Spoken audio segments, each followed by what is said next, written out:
Hello, everyone, and welcome to the first ever episode of ChampionX. At Bahura, we have this belief, we have this motto that our laws need champions, and we are on a lookout for these champions for making an impact or bringing about a change.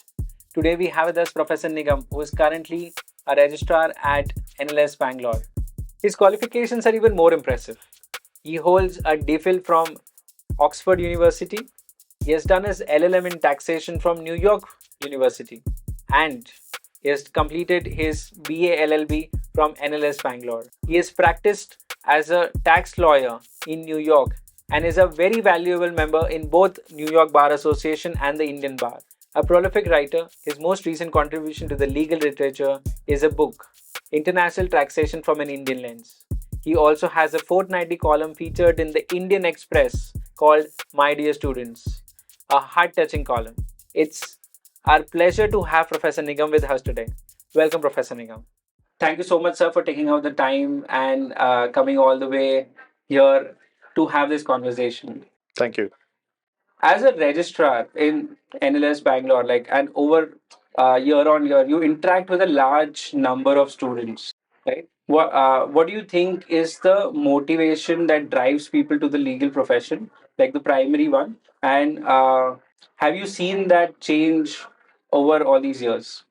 Motivations that drive students to law schools is what you're asking about. Yes. I suppose the motivations have changed over the years. I think that when I was a student and when I was applying to law colleges and law universities, I think my motivation was to do something different. Um, I was interested in politics, I was interested in governance, and I thought these are the areas that I should focus on, and those are very different from science and technology and medicine, right? At that time, my motivation wasn't primarily driven by either money or prestige. It was driven by this kind of intellectual fascination with these kind of subjects, and I suspect that many of my batchmates in the early '90s who came to National Law School were also driven by those kind of considerations. But what we are talking about here is our motivations through the years, including what's happening presently. And I think those motivations are mixed, much like students going into engineering and into medicine. Students are driven by prospects of a good career, stable career with good monetary prospects. I think those are the motivations that are driving students. Law has now become one of those domains, much like engineering and medicine, where if you join a good national law university, you have a good prospect of a corporate career or a litigation career with monetary compensation. So I think, and also social acceptance. So law was probably one of those professions which wasn't as socially prestigious in the culture as the engineering and the sciences or medicine, but now over the years it has become one of those professions that people are aspiring to. So I think those motivations that drive the young people of India today towards your IITs and your IIMs are the kind of motivations that are driving students to law schools. But do you think that this material aspiration, be it in terms of monetary aspects or in terms of the respect that comes along with the profession, uh, is that something which is overpowering the essence of the law or the purpose of the law in which? Yeah, I mean, I think that's a question. I think I take your question to mean ought these to be the motivations that should drive young people towards law. I have no issues with youngsters saying, "I want a stable career with good monetary prospects, and that's why I'm going to law school." I don't have a problem with that, as long as they also, at the same time, have a good appreciation of what law is, right, and what the power of the law. And I think that sometimes I feel that the young people entering the law schools may not have that appreciation, and that appreciation is critical for them to have a satisfying professional outlook once they graduate from law school. So when I say that it's critical to their perspective, what I mean is that whatever they do in their lives using their law school studies, they ought to understand what law can do in society, right? Whether they're a corporate lawyer or a human rights litigation law brings a certain sensibility to your work. And I would love our young people entering law schools to at least have a sense of that idea. When I say that idea, I mean a couple of things. I mean that the ability of law to garner predictability in our society. It makes our life more predictable in very important ways. In some ways, I think one of the things about the rule of law is it makes our lives predictable. And predictability is a really important part of our lives. If our lives get more predictable, we can accomplish a lot more things, right? And that I want our law students to get that idea. That law school, the law is important for that. The other thing that the law is really important for is it's the only bulwark against state tyranny. The idea that political power can lead to abuses and that lawyers stand in between, regardless of what law it is, regardless of it's your human rights law, your securities law, your tax law. The idea that lawyers play that role well compensated. But that role of standing for the rights of citizens against states is something that's not tangential to law. It's critical. It's integral to what legal profession is, and it's not orthogonal to your ideas about compensation and job security. All of that is there, but in addition to that, the idea that a law student that the majesty of the law in these respects. I think law students should have a sense of that when they come into law school. Those at least should form part of the motivations of the student. Right. Looking at their motivations, right? At the same time, like, how do you perceive their attitude towards their work or their careers? Like, does that same motivation translate into their attitude towards their work and careers? Well, I mean, the attitudes towards work we face. I don't think it's a law specific issue. I think it's an issue across industry with young students. The good thing about the way the people in the current generation look at work is that they are concerned legitimately about work-life balance. I think that's important to them, and it's a right. I think it's correct. I think it's a good way to approach life. But I just by hearing stories, anecdotes from my friends in the industry, we what I think sometimes people lack going into work from colleges and universities is time management and detail orientation. I think these are aspects that somehow we must inculcate in them right in the law school itself. Speaking from a law school perspective, inculcate them in the law school itself, so that they carry over these attributes when they go into the industry. Yeah, so those kind of qualities of student outcome qualities we ought to be concerned about. With keeping these things in mind, right?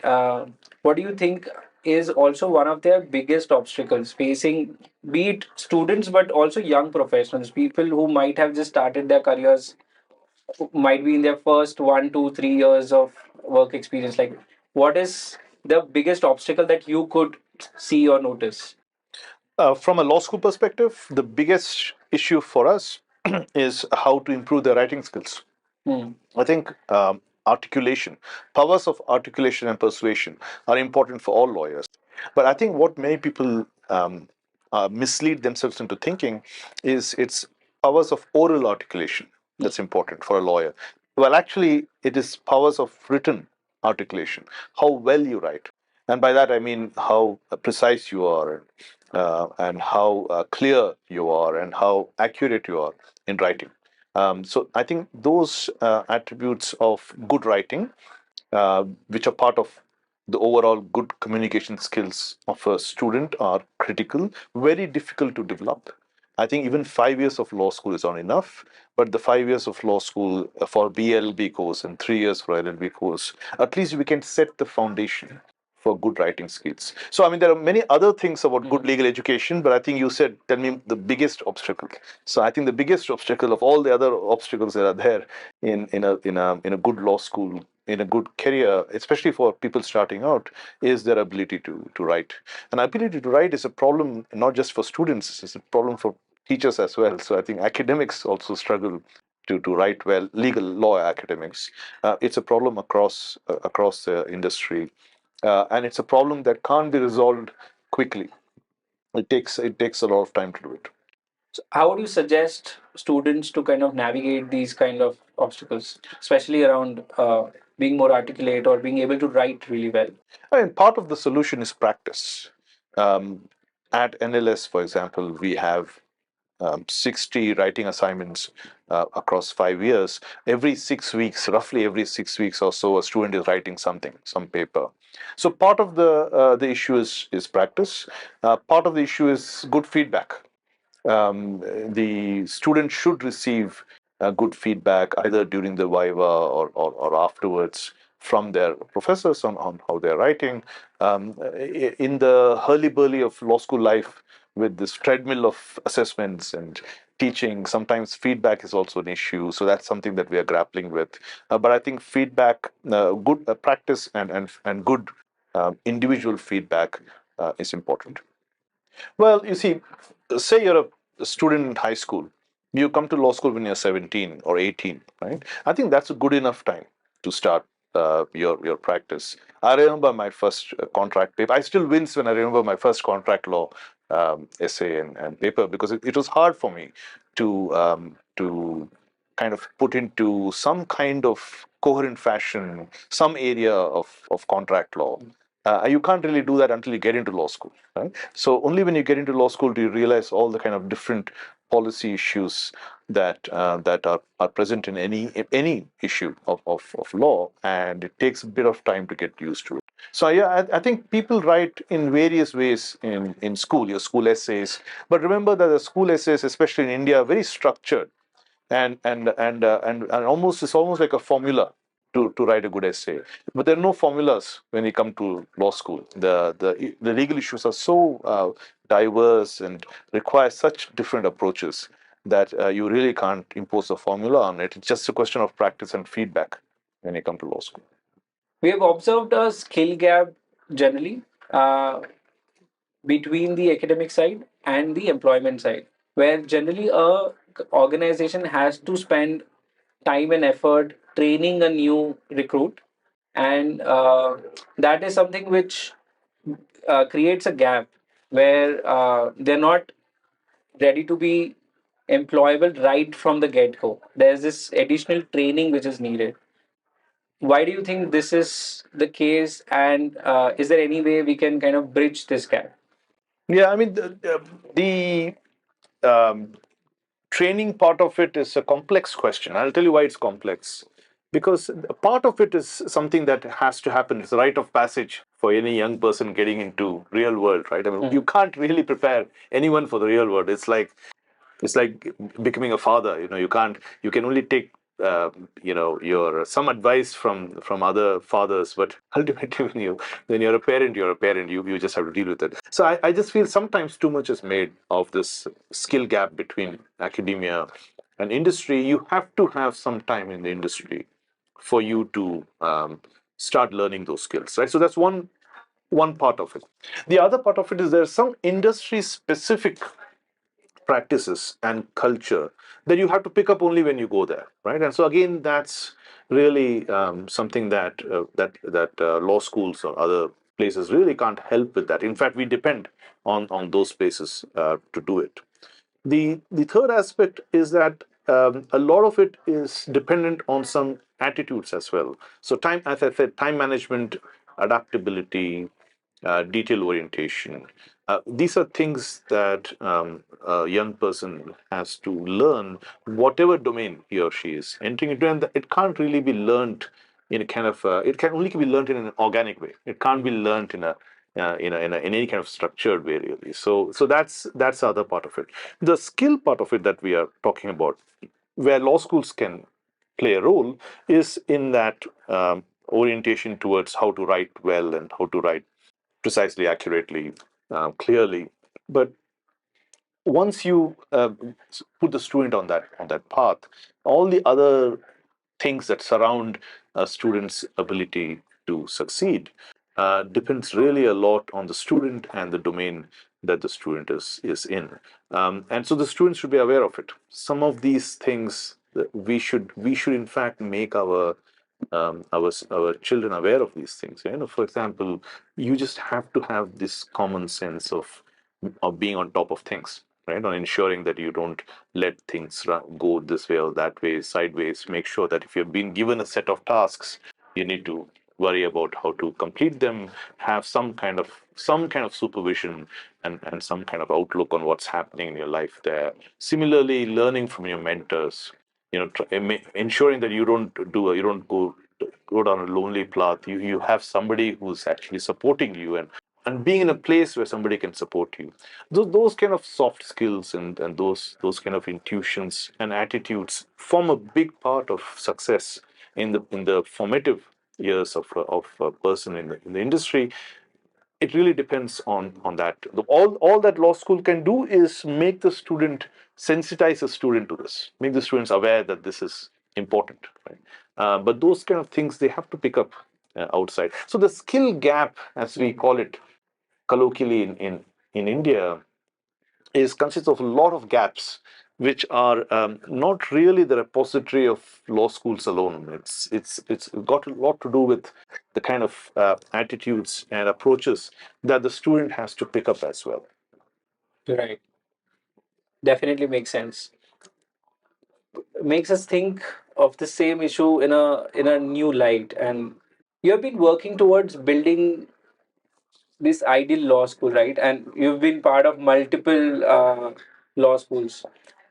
What, in your opinion, is an ideal law school? I don't think there should be one single way of building a great law school. Right? So there are various ways of doing it. I think I've been thinking and experimenting in this area for many years, and so I can only speak from my learnings. But I think what I'm saying here is not like a unique way of building a great law school. I think there are various ways of doing well. In fact, the great law schools in the U.S., Harvard, Yale, Columbia, Stanford, I think have very different approaches towards legal education. They don't follow only one single approach. Um, I think so. To answer your question, my instincts in this area are that we need to have two kinds of approaches towards legal education. One is the kind of traditional thing that we've been talking about, which is that we want our students to be articulating that verbal and written way that we are talking about, and that means making them practice writing in a variety of circumstances, during in assessments, outside assessments, in moot courts, in extracurricular activities.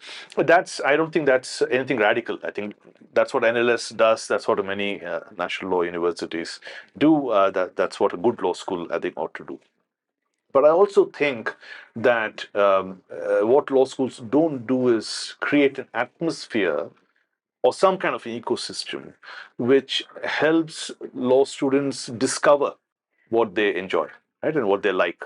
And that's really important for me. I think law students come to law schools with a variety of different approaches, interests, and at least they should be enabled to discover those interests in law schools. Law school should be the repository where they can do that. So, for example, if a law student is interested in intellectual property, and something to do with how intellectual property can be protected and can be monetized and can be used in different areas, law school should enable research centers and should enable faculties who can encourage the students to do that. If a law student is interested in environmental law or, God forbid, tax law, then the law school should enable that, should be able to.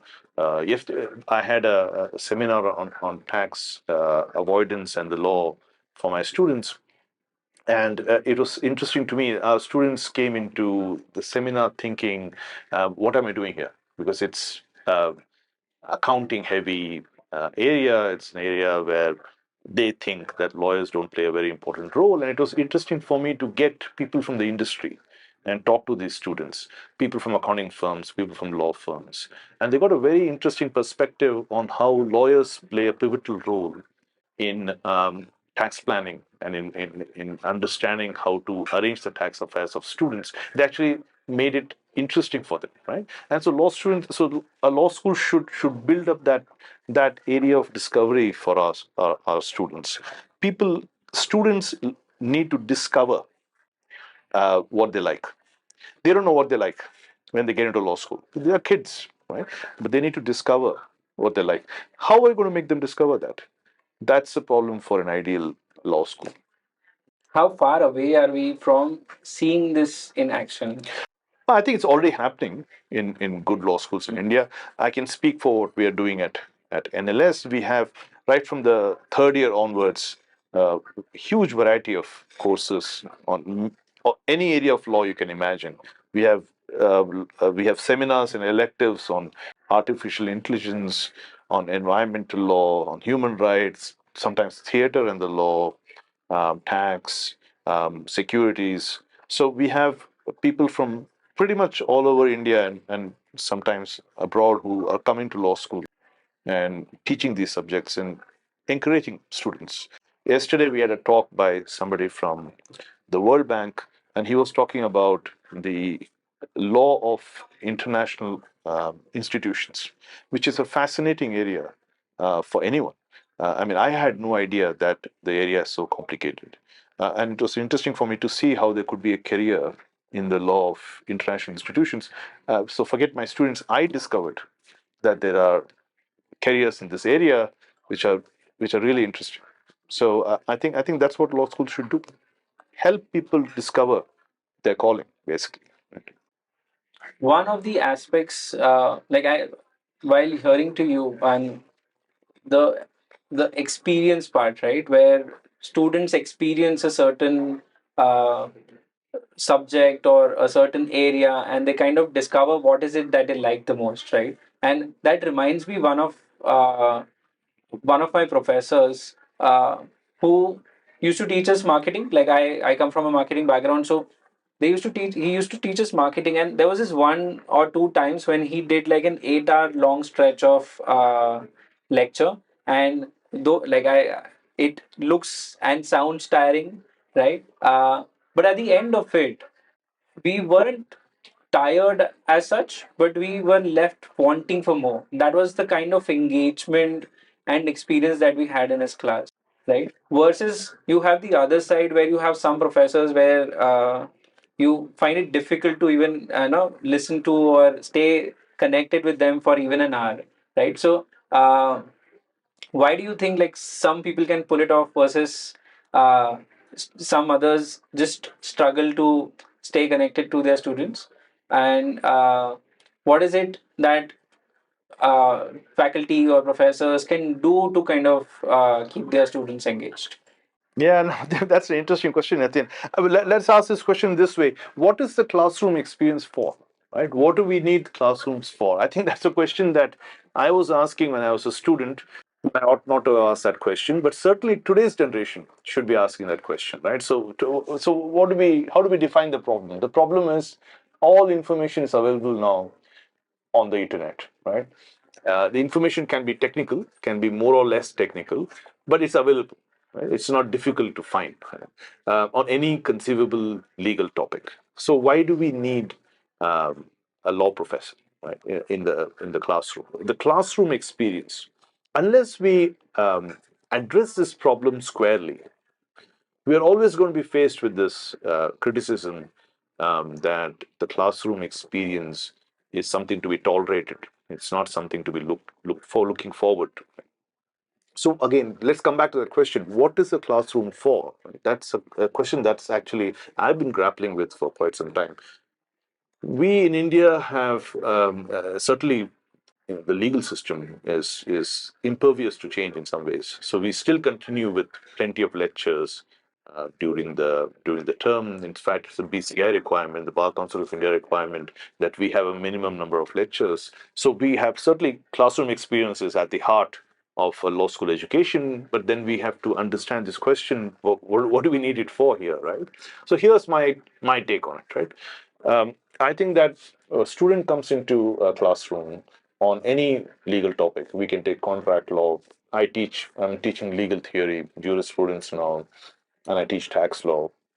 a student comes into the classroom, and we have told the students we'll be covering these texts, these books, or these book chapters, or these journals. So the first thing is that the teacher should be able to lay out the foundation of that text or that chapter in a way that a student can't. So that's the first thing. That's what the student needs a classroom experience for. That the teacher is able to make transparent to the student the foundational ideas and themes in that text. And once the student gets that, then the student is enabled to understand the rest of the text as well. I think that's what the student should look for in a classroom experience. Some of the excitement that you might have felt in the marketing course that you are talking about is that perhaps the professor was able to figure out those themes and principles which are at the heart of that marketing topic, and you thought that that's something that helped illuminate for you the rest of the area, right? The second thing is we should be able to, a professor should be able to say something about the text that the student has not thought of, right? That the student comes into the classroom, and after an hour, in your case 8 hours, he leaves the classroom thinking that he has learned something completely new about that topic, something that that person, even after reading the text, had no inkling about. Now, if a professor is able to do these two things in the classroom and it takes a lot of effort, a lot of training, a lot of preparation for the classes. If a professor is able to do that, then the professor is bringing value to the classroom. Then he's making the classroom experience valuable, right? And I think that's a challenge in law schools. And certainly that must be the challenge in every other university, but certainly in law schools, that is a challenge. Because in law school, we depend on texts. All the texts are available online, and they're more or less technical. It's not as if they're not all hard to understand, right? So they're not all tax textbooks. Let's put it that way, right? So there are varying levels of difficulty. So a student sometimes legitimately feels that I can just read this stuff and then I can take a crack at exams or I can prepare for assessments. And why do I need a classroom for it? Why do I certainly need 60 hours of classes every 12 weeks? Why do we need that, right? That's a legitimate question that students are asking, and we need to provide an answer to that. And this is important, like the ability of this classroom experience to kind of uh, change the course of career for the students. Like a lot of times, based on the classroom experience that a lecturer or a professor was able to give or bring to the platform, right? That kind of also uh, influence how students would choose their career paths, right? Like Certainly. if you have a very good, in again giving my own example, like if you have a really good finance professor versus a marketing one who makes you understand finance more than marketing, right? And that might make you feel, oh, finance is more interesting, versus then you have a separate college or a separate school where you have a marketing professor who is uh, giving the best possible experience and the best possible learning to their students, that might change the students' opinion on what should be the career decision. So this, as you clearly mentioned, is an important aspect of any school, and Yes. the influence that it has on students is again Yeah. So, manifold. so can I just respond to that point of Please, yours? please. So I think in terms of choosing a career, that is actually a bit tragic. If it's a case that a young kid at a law school is choosing a career based on which class is more interesting to him than the other, there's a bit of tragedy involved in that. Because I think students should be able to discover what their interests are in various other ways, and not only because a classroom is it's interesting. In fact, once a student discovers their interest, then he or she should be able to go deeper into that subject, regardless of who the teacher is, right? And what they should be interested in is in knowledge, right? So, for example, when I went to NYU tax program for the LLM in tax, I was already interested in tax, and we had people who were leading figures in tax law in the US, and they were not good teachers. They were, we had teachers who used to come and mumble in the class, but we used to listen to every word of what they were saying because we were interested. By the time we had discovered our interest, right? So we were interested in what they were saying. For choosing our career, it wasn't important to us whether they were good teachers or not, right? But from the point of view of having a good law school experience, I think good teaching is really critical. But if people, I hope we don't reach a stage where people are choosing careers. I know it happens in practice. You're right. But I hope we're not reaching a stage where students are choosing careers based on how interesting their professors were, because that might be, in the end, that not might be the ideal way of choosing a career. Yeah. Completely agree on that front. I want to bring this conversation to your column, right? And again, somebody who has read a lot of your columns, right? I'm sure you might have impacted a lot of lives just by the content that you like, just the advice that you're giving, right? What is that one? If you could turn back time, right, and uh, go back and write an advice for your own self, what would that advice be? So if I'm addressing my younger self, right? What would Yes. I? What? How would I address that? Um, well, I suppose I might. The one thing that that really, in some ways, diminished my law school experience a little bit was that um, I wasn't at that time content with the idea that there are different ways of satisfactory legal career. Right? I used to think there are probably one or two paths, and I wish that I had known at that point of time that there are various ways of doing well in law, and various ways of engaging with the law. So there's academia, there is think tanks, there are litigation careers, there are corporate careers, there are various ways of thinking and writing about the law, which may not be mainstream but might be something of interest to people. I just felt that I wasn't. I wasn't more sensitive to the diversity in in um, in making good lawyers and good law students. That, I think, is what I would tell. The logical corollary of that is the reason why I emphasize on discovery. The idea that I want my law students to discover various avenues towards the law in law school. Sometimes in India, because now law has become one of those mainstream professions like medicine and engineering, people think a corporate law career is the one way in which they can be successful, and that's really counterproductive. I think it's important that they understand there are various ways of having a fulfilling law career. Of course, some are more monetarily better than others, but in the long run, that should make a huge difference. So that's what I would tell my younger self. But I didn't. So so so it wasn't. So we can't help it, I suppose, and therefore it's a rite of passage. Everybody goes through times in their lives when they could have been better advised. Just in connection to what you just mentioned, right?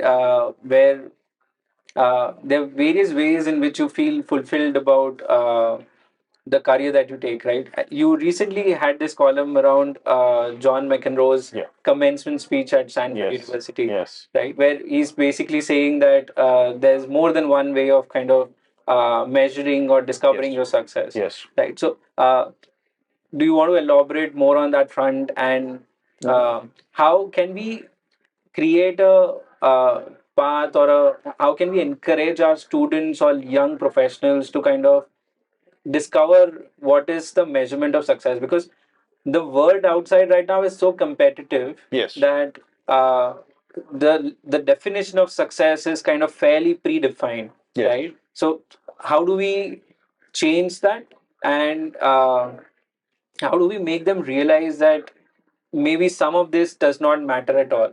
Yes. Well, but the reason I like McEnroe's commencement speech is that when I started hearing him and he's saying, well, number one is not important. It's all right if you're number two, number three. I'm thinking McEnroe spent his entire life ranting Every time he lost a point. So the fact that he's saying that number one is not important is a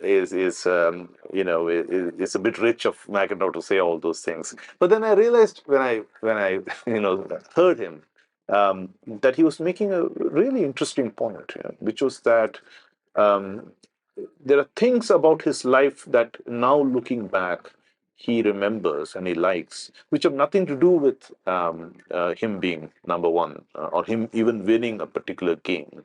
It's about the fact that he played a great game, right? It's a fact that Mandela liked seeing and hearing him play when he was in prison. It's even, and I don't mention this in the article, but it's even the fact that he plays the guitar or he has got a voiceover. He's got now an alternate career in voiceovers. He does voiceovers for a living, and he's really interested in that, right? I think what he was trying to say there is that even though he's an elite sportsman, he was mistaken about what success meant, right?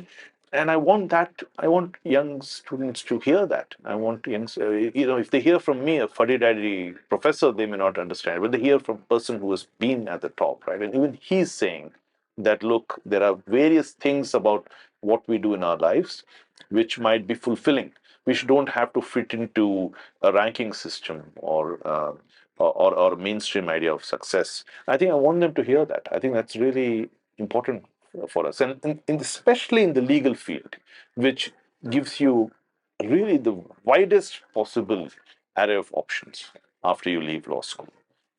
People need to hear that. People need to understand that, right? When I went to NLS, and law was not even a mainstream profession at that point of time, and so people were in NLS for all kinds of reasons. Somebody wanted to save the world, somebody wanted to make money. They're all there in law school together, and I think each of them were trying to figure out what might help them do something that they like, right? That's what I want my law students today to do. I don't want them to only focus on corporate. There's nothing wrong with corporate law firms. It's a great place to work, but I want them to widen their horizons to see other ways of doing things, and not necessarily related to only getting good grades or only getting good ranks. I think that's not what they should focus on in law school. Grades and ranks are important. I don't think McEnroe ever said that winning is not important, right? Or winning a game is not important. But that's not the only thing that they should be worrying about. Given that the space is too competitive, right? And you again have new technologies coming in, right? You have AI, which has just come and changed the perspective. So there was this conversation we were having with one of the lawyers, right? And there was this uh, lunch table conversation where basically they were discussing around how AI can basically replace an associate, right? While that might not be the case immediately, right? But in light of this rapid technological advancement, right, in the age of AI, how do you advise students to kind of keep up, right, and be prepared professionally? Well, AI, I mean, as far as we can see now, who knows which direction AI will go into? AI might be ruling all of us by this time. So I don't know. I can't predict how AI is going to happen. But what I can see, at least from what I've observed and what I've read and what I've experienced, AI in the legal domain can right now have give you reasonably good first drafts of contracts, first drafts of legal memos, but those are first drafts. So we will still need plenty of associates, I think, to review and analyze and ensure that those drafts are in good shape. So we will need slightly higher order skills. But we'll still need those skills and we'll still need them at a junior level, not even at a senior level. So I don't see AI is disruptive in the sense that it'll make things more efficient overall, but I don't see the need for first year and second year associates going away at all. It's what they will do that will change a little bit. So they'll have to refashion their analytical and reviewing powers. That will require some uh, some rethinking. But they will. I don't think their jobs are going to be eliminated. I think that we are far away from that situation. Do Sorry. you Do you think it will have an impact on the learning curve of an associate or a young, like an early professional, like where basically without the help of an AI, you would have done a lot of the work yourself, versus here you at least have a good starting point to begin with, right? Yeah. But the manual effort of thinking and kind of putting in that, like that effort of putting Yes. that thing in place, which is now being at least to some extent done by AI. Yes. Do you think that affects people's ability to kind of uh, learn that quickly, and as they move in the higher order, Yes. right? Will they be less capable of doing things on their own versus having kind of some kind of a starting point given by somebody else? Yeah, I think a prompt or a starting point or a first draft or even a overall structure or a scaffolding, however you want to slice the cake, right, are all going to be important AI contributions, which I think associates and partners should look forward to. I don't think it's going to harm them at all in any way. It's not even going to take away the jobs, if I could make a prediction. I think it's their way of interacting with that AI generated text that's important. Now, that's one part of the story, right? So I'm much more optimistic than you are, in other words, on what's going to happen to first year associates. If any first year associate is listening, you're safe. Okay, I'm much more optimistic than you are. I'll tell you. I'll tell you what I'm from a educator's perspective. I'll tell you what I'm concerned about. What I'm concerned about is a law student is going to come and tell me tomorrow, I'm going to also generate a first draft of your project, right? I'm going to generate the first draft of my student essay because you just told me that that's what's going to happen when I go to a law firm or to a litigation office. And there I have a problem.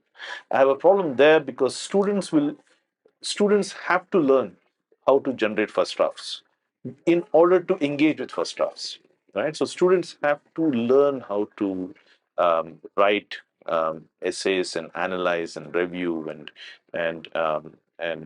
deal with complicated information before they start interacting with AI. So they can't. So my answer to that student would be: for you to engage with that, you need to learn what AI is trying to do, right? And that first principles learning has to happen first before you start going to refashioning the text that's done by. I don't know if that's a question. I don't know if I gave an answer to some other question, or is that the question you were trying to ask me? I mean, I took your question to mean, is the industry going to transform in ways that will affect adversely the younger generation?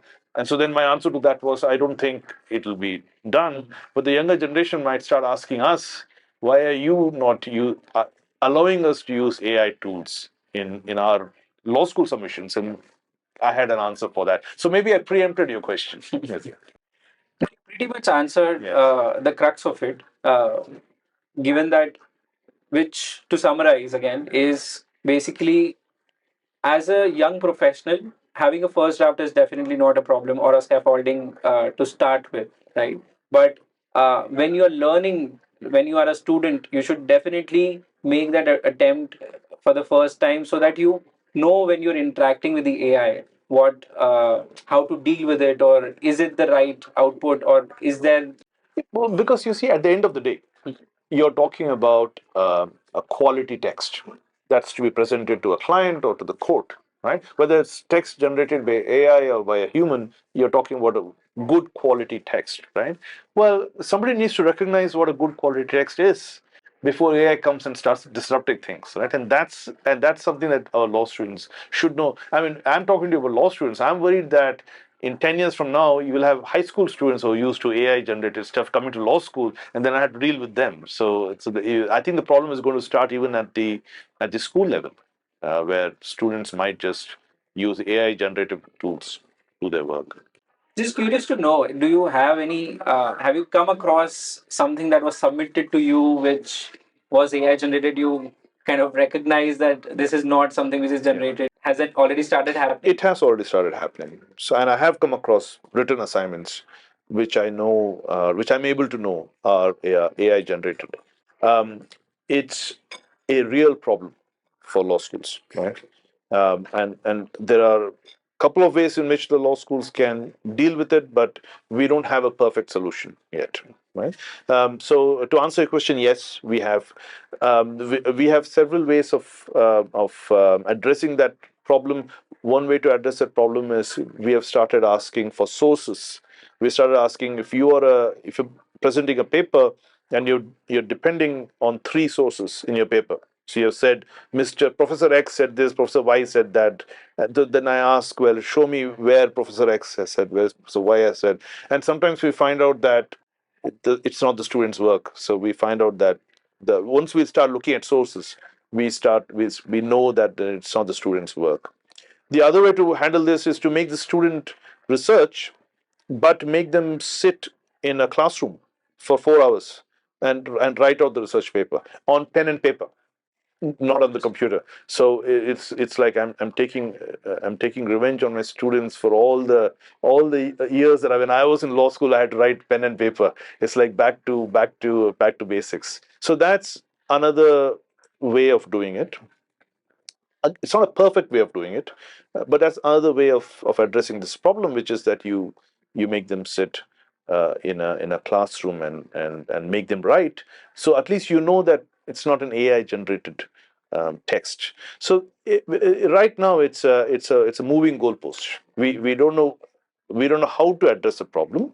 We are experimenting with various strategies and various ways of doing it. I don't think that we even have a perfect software. We have software that can recognize AI generated text, but I don't think we haven't reached a stage where we can say with full confidence that we have used a software and we can figure out AI generated text. Yeah. We spoke a lot about the student side of things and what an ideal law school should look like, right? But let's now come to the business side of things. And again, given that you stay in touch with your students, you are in touch with industry, you have practiced things yourself, right?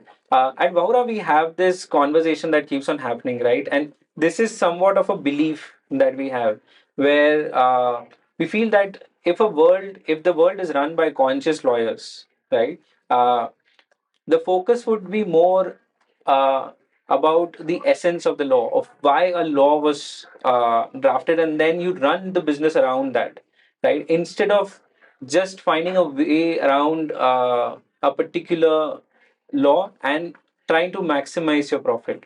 Right? But we don't see that many lawyers being at the top positions. You don't see a lot of lawyers being CEOs of companies. Yeah, I mean, I'm not. I mean, to give you an answer straight off the bat, I'm not that concerned about lawyers being CEOs of companies. I think lawyers play very different roles in the life of an organization.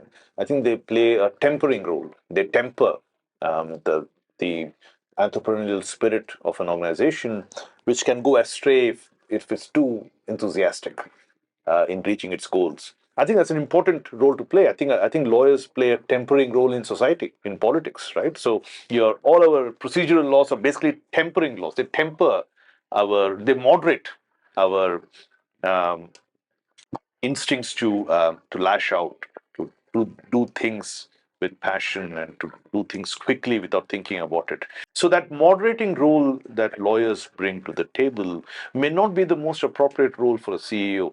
Right? It might be that for a CEO you need a go-getter who's more adventurous. And I don't think that lawyers necessarily have to be adventurous. I think they play a very different role in both politics and in corporate life. I'm happy with that. But I understand your other point though, which is that I think, especially in India, I think companies have the attitude that they would rather skirt the law in many instances rather than fulfill the law. Right now, and that is a fact. That is an issue, but that issue is actually an issue of the larger ecosystem where the laws are vague, their application is unpredictable, and they are so numerous and so difficult to engage with that we never know whether we have actually violated a law or not, right? So the Shops and Establishments Act, which applies to many places, one never knows what norms one has violated in that legislation. That's an example of I'm just giving an example, but there's so many other legislations. I can tell you examples from tax law. So that issue is partly an issue of changing attitudes, and I think attitudes are changing in companies, and partly an issue of a change of attitude from the government side as well, to make laws simpler and more predictable is very important.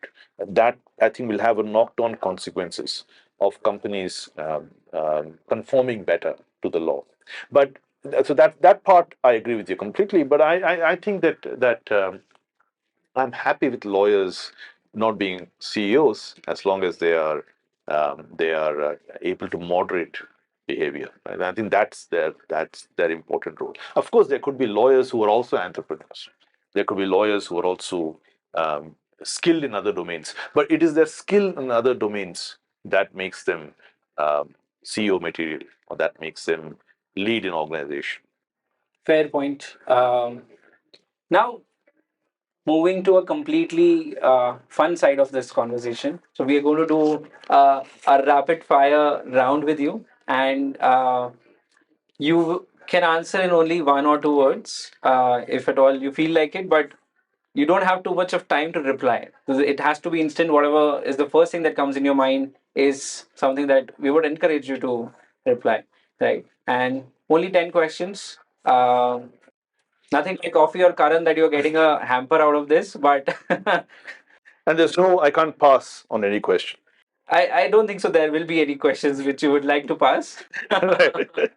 Very, very simple Yeah. questions. Some of them just giving insights around like behind the scenes of Professor Nigam, right? So it's not something which is going to delve too much into or put you in a very awkward position. So, okay. So the first question is, who's your favorite professor?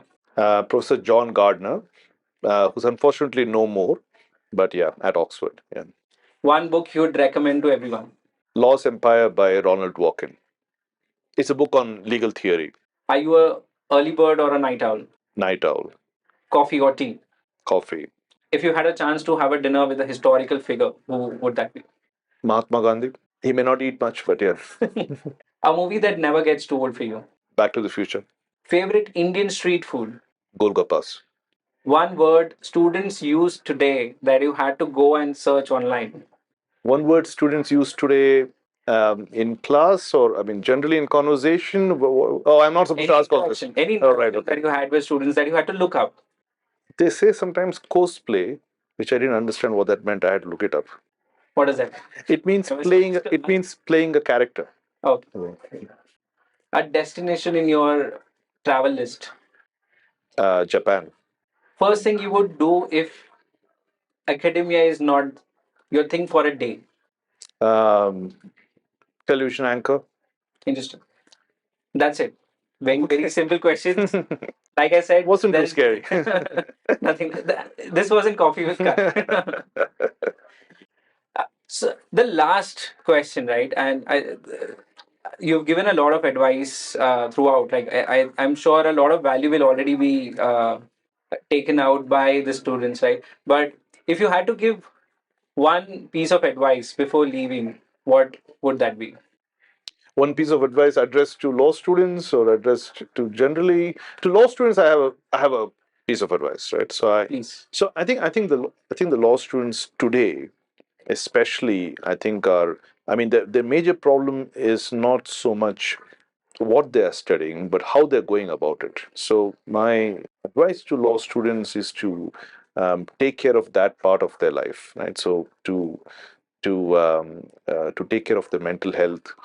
It's critical for me that my law students are happy while they're studying. So my law students come to my offices sometimes for um, one-on-one sessions on what's happened in class, and I asked them this question. I said, um, "Do you have you ever gone to the library and just sat there for half an hour and read whatever you wanted to read, whatever in the law, whatever you wanted to read?"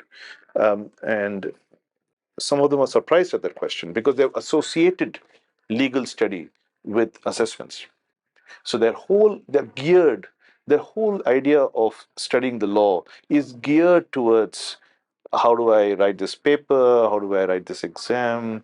What do I need to research now? And what do I need to think about now in order to get this mark in this subject? And I'm thinking, is it any way for me to make sure that they disassociate assessments with their studies? That they just think about, and the various things in law that are worth reading just for the sake of reading something which is written in a, which gives you ideas, which makes life interesting for you. In just in the field of law, I'm just not talking about fiction and non-fiction, just in the field of law. And if they are able to do that, I think it'll go a long way in making their law school life more tolerable. That's all. I'm really concerned about that because I feel that sometimes the whole joy of learning the law is squeezed out of students because of the treadmill of assessments and all the pressure that they're in. So that would be my advice to them: is see if you can in some way start enjoying the study of law. Mm. A very interesting piece of advice, and I'm sure, and I hope a lot of students take this valuable insight. Um, Again, once again, Professor Nigam, for taking out all the time to come here, having this one-on-one conversation with us, and I'm sure the listeners are going to drive value out of this. But personally, for me, there was so much of learning that I got out of this. Thank you very much, Yatin. I really enjoyed this conversation, and I look forward to having more conversations in the future with you. Thank you.